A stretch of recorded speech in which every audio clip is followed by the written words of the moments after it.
It all began on a rainy evening, the kind that makes old memories crawl out from forgotten corners of the heart. A single message on the phone, "Can we talk?" was enough to stir everything back up. That message wasn't just a bunch of words, so it was a storm waiting to unfold. This is the story of Ayan and Meher, a story where hearts met, promises were made, and somewhere along the way, everything changed. Diya, Dad Liu Akai Pyar Sirf. That's the question that haunts every moment of what you're about to hear. Ayan was the kind of guy everyone noticed but few really knew. Calm, thoughtful, with a smile that could hide 1,000 secrets. Meher, on the other hand, was like a spark full of life, dreams in her eyes, and a heart that believed in fairy tale love. They met when neither was looking for anything serious, just two people crossing paths in a world that's always in a rush. But sometimes, destiny pauses just long enough to change everything. What started as a casual conversation turned into late-night calls, laughter, and slowly, something that felt like love. But love isn't always what it seems. Just when Meher thought she had found someone who understood her silences, her fears, her dreams, things began to shift. Ayan became distant, his replies colder, his presence more like an echo than a person. And yet, he never really left. He stayed just enough to keep hope alive, just enough to make walking away harder. Was it love that held them together, or just the fear of letting go? As days passed, Meher kept trying to hold on to what once was, trying to make sense of Ayan's mixed signals, his sudden disappearances, the way he would come back as if nothing ever happened. Every time she confronted him, he had a reason, and every reason sounded convincing, until they stopped making sense. It wasn't cheating. It wasn't lies. It was something worse: confusion. Ayan didn't promise forever, but he made her believe it. Was that love, or just a game? What made it even more complicated was how perfectly he knew when to say the right words, how to make her believe again, just when she was ready to walk away. It was a push and pull,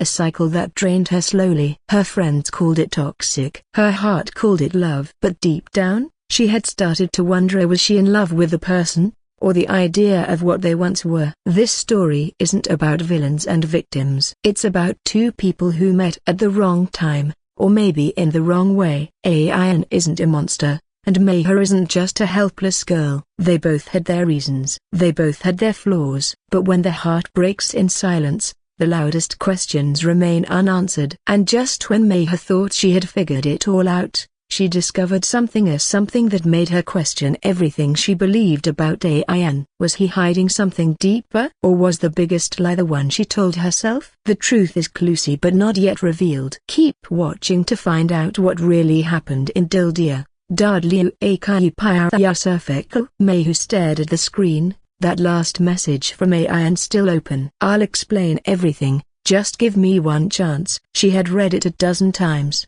maybe more, but the words still left her confused. What did he mean by everything? What was there to explain that hadn't already been said? And yet, a part of her still waited for him to show up, to fill the blanks with truth, or at least something close to it. Their story hadn't started in some grand romantic way. They met at a mutual friend's wedding, two strangers thrown together by awkward seating and casual small talk. But sometimes, that's all it takes. Meher remembered how Ayan listened when she spoke. He really listened, not just with his ears but with his eyes. It felt different, real. Over the next few weeks, they kept bumping into each other at cafes, at friends' parties, even once randomly at a bookstore. It started to feel like fate had a plan. The late-night texts turned into voice notes. The voice notes became long calls. And then came the moments, holding hands under city lights, walking in the rain, sharing secrets that never made it to social media. Ayan never said "I love you" out loud,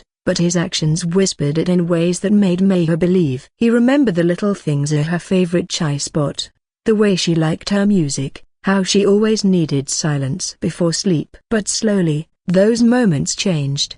The messages got shorter, calls ended faster, and his eyes, which once felt like home, now looked distant even when he was right in front of her. Meher noticed the change, but every time she asked, He smiled and brushed it off. Work's been hectic. Just tired. Don't overthink, Mayha. But how could she not? What made it worse was the timing. Just when Mayha thought he was slipping away, he would do something that pulled her back in. A surprise visit, a song sent at midnight, a memory shared out of the blue. It was like he knew exactly how to keep her hanging on, and never too close, never too far. Then came the day she saw the photo. Not on his page, but tagged in someone else's. With someone she didn't know. A girl, smiling, his arm around her shoulders. The caption was vague, but Mayha's heart wasn't. Something felt off. Was it just a friend? Or was this the piece of the puzzle she had been missing all along? That photo planted the seed of doubt deep inside her. And once doubt takes root, it grows fast, faster than love. Mayha couldn't sleep that night. Every time she closed her eyes, the image of Ayan with that girl came rushing back. Who was she? A colleague, a friend, or someone who had replaced Mayha without even letting her know? She didn't want to jump to conclusions, but her heart had already taken a hit.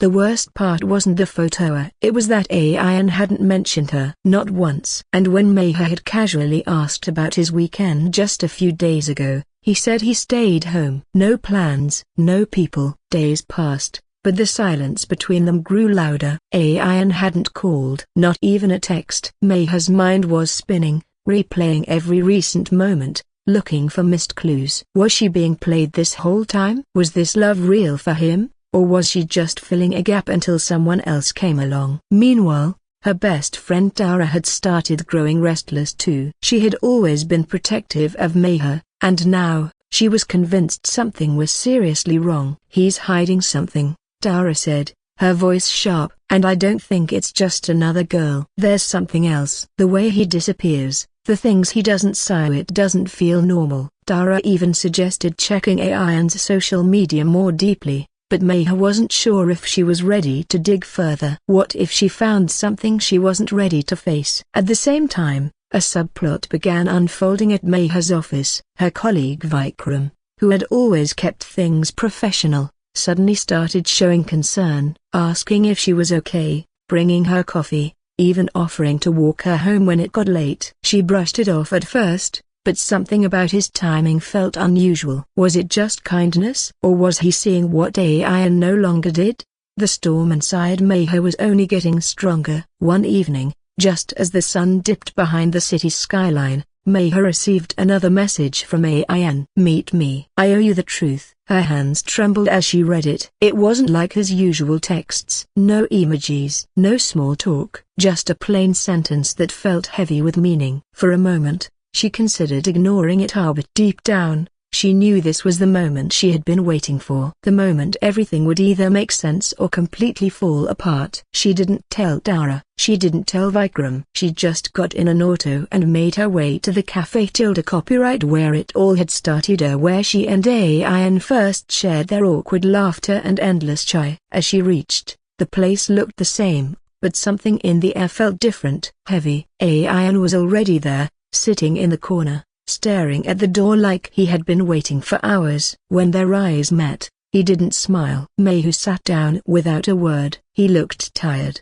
like he hadn't slept in days. His voice was low when he finally spoke. There are things I should have told you earlier, a broken bar, but I didn't know how. That's when Mayha's phone buzzed again. A message from an unknown number. One photo. Her breath caught in her throat. It was Ayan with the same girl, but this time in a different city. The date showed just 2 days ago. Before she could ask anything, Ayan's phone lit up too. His eyes froze. His fingers clenched the screen. Mayha watched as he stood up suddenly, panic on his face. I have to go, he muttered. Wait, what's happening, Ayan? She asked, standing too. He looked at her one last time. It's not what you think, a broken bar, but I can't explain here. And just like that, he walked out. Mayhu stood frozen in that cafe copyright, heart racing, eyes still on the door Ayan had just rushed through. Her phone was still in her hand, screen glowing with that same photo of him, with that girl, smiling like nothing was wrong. But now something felt different. His panic wasn't guilt. It looked like fear. Real, raw fear. What was he hiding that made him run like that? She stepped outside, hoping to catch him, but Ayan had vanished. The street was busy, but he was nowhere in sight. Confused and shaken, Mayhew started walking, questions swirling in her mind. Why would he call her there, say he was ready to talk, and then just disappear like that? And who sent her that message? It wasn't just a coincidence here. It felt like someone wanted her to see that photo right at that moment. When she got home, her phone rang again. This time, it was an unknown voice. A woman. Calm, direct. "You're Mayhew, right? I think we need to talk a broken bar about AIN." Mayhew's chest tightened. "Who are you?" she asked. There was a pause. "Let's just say I've been through something similar." "You're not the only one." The line went dead before she could say anything else. Now the confusion was turning into something darker. AIN had said it wasn't what she thought. And now this mysterious woman, reaching out like she already knew Mayhew's pain. What was going on? Was AIN living a double life? Or was there someone trying to make it look that way? Dara came over the next day, worried. Mayhew finally showed her everything: the photo, the message, the unknown call. Dara's face turned serious. "This is bigger than heartbreak, Mayhew. I don't think this is just about another girl." Just then, another message popped up on Mayhew's phone. This time, no photo, just text. "You're getting close. Stop now before it gets worse." The words chilled her. Who was watching her? And why warn her? Was it a threat or a strange form of protection? Every answer was leading to more questions, and somewhere in the middle of it all, Mayhew didn't know whether AIN was the one hiding the truth or if he was also trapped in something even more dangerous than she imagined. Mayhew couldn't sleep that night. Every creak in the hallway, every buzz from her phone, made her sit up straight. The message "Here, stop now before it gets worse" played on repeat in her head. But this time, she wasn't going to back down. Something inside her had shifted. Fear had been replaced by a burning need to know the truth, no matter how messy or painful it might be. The next morning, she did something she never thought she would. She went to AIN's workplace. He wasn't there, but someone else was. The girl from the photo. She recognized Mayhew instantly. Her face stiffened, as if she had been waiting for this day. "I was hoping you wouldn't come here," she said quietly. "But I guess it's time." She introduced herself as Sana. And the truth came out, not in bits, but all at once. AIN wasn't playing Mayhew. He wasn't cheating. In fact, he was trying to protect her. A few months before he met Mayhew, AIN had unknowingly gotten involved in a small financial fraud case through a friend. He was never directly involved, but his name was linked, and things got out of hand fast. He had been receiving threats ever since. And Sana? She was not a girlfriend, she was a lawyer trying to help him fix the damage before it spiraled further. The recent photos, the calls, the distance here, it was all tied to that. He didn't want Mayhew dragged into it. But someone else had already noticed her. That's why the messages started. That's why AIN panicked at the cafe.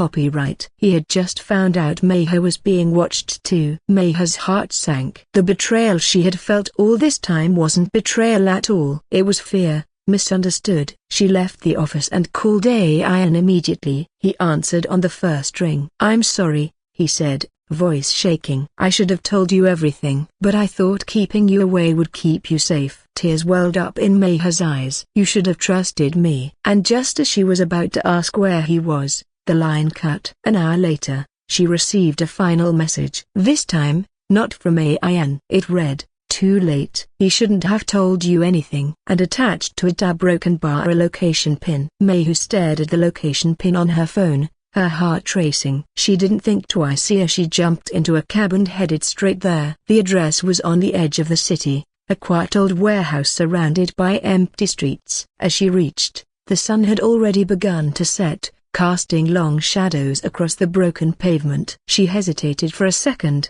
but the thought of AIN pushed her forward. Inside, the place was dimly lit and silent. Her footsteps echoed as she called out his name. "AIN?" No response. Then, from behind one of the tall metal racks, he stepped out. His face was bruised, his shirt torn, but he was standing alive. Before she could speak, he pulled her into a hug. "I told them I wouldn't run anymore," he said softly. "I gave them what they wanted. The documents. Everything. They let me go because I told them if anything happened to you, I'd take them down with me." His voice shook, but his grip was strong. "It was over." Mayhew looked up at him, tears finally falling freely. "Why didn't you just tell me? We could have fought this together." He nodded slowly. "Because I didn't want the only real thing in my life to be touched by the mess I made." In the days that followed, Ayan cooperated with the police, and with Sana's help, they finally exposed the group behind the fraud and blackmail. It wasn't easy. The process was long,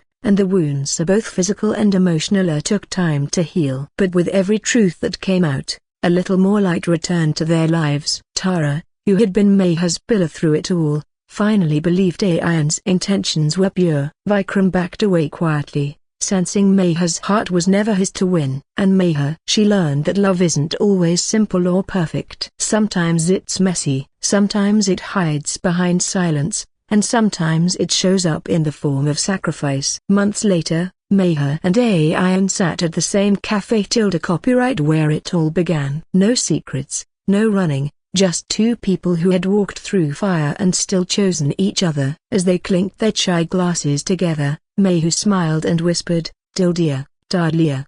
Parablag to high, ye Pyar." And this time, Ayan smiled back, and not with silence, but with certainty.